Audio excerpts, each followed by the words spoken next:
De stichting Caseco, die gisteren is geproclameerd, heeft een overeenkomst getekend met de organisatie NAX. Na de ondertekening is er een discussieavond gehouden met als onderwerp Caseco is een dogla. Volgens voorzitter Sigmien Staphorst is NAX al een hele poos bezig met het Afro-Surinaams cultuurerfgoed te documenteren en te beschermen. We doen het op het gebied van muziek, dans, storytelling. Dat is één van de elementen.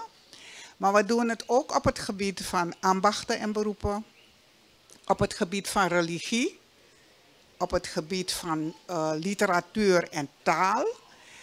En op het gebied van alles wat met culinair te maken heeft en met traditionele geneeskunde. Ik hoop dat ik ze allemaal heb genoemd.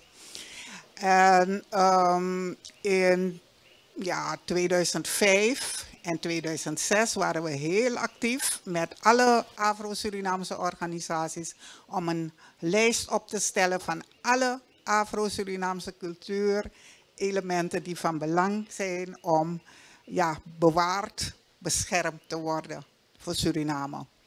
En dat is eigenlijk geresulteerd in het opzetten van een documentatiecentrum voor de Afro-Surinaamse cultuur. Dat is in 2017 gebeurd. Rosita Leeflang, directeur van Rose Eternal Media en oprichter van stichting Caseco, vertelt waarom de samenwerking tot stand is gekomen. Deze samenwerking bestaat op 3 gebieden, of beslaat 3 gebieden. Onderzoek, bestendiging en bewustwording. En het eerste doel heeft u al gehoord. Nationale inventaris, immaterieel cultureel erfgoed Suriname. Ik sla iets over hoor. Oké. Uitvoeren van activiteiten die zullen leiden tot het registreren van de elementen met betrekking tot de Caseco, die door elke partij individueel en of collectief worden voorbereid voor plaatsing in het Nationaal Register Surinaamse Tradities en in de Nationale Inventaris Immaterieel Cultureel Erfgoed Suriname, als ook op de wereldlijst Immaterieel Cultureel Erfgoed van UNESCO. Het is altijd de mond vol. De duur is 3 jaar op papier, maar het gaat waarschijnlijk langer dan dat.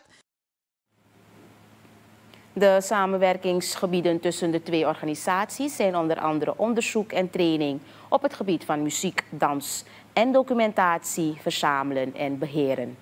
Morgen komen wij terug op de Caseco discussieavond.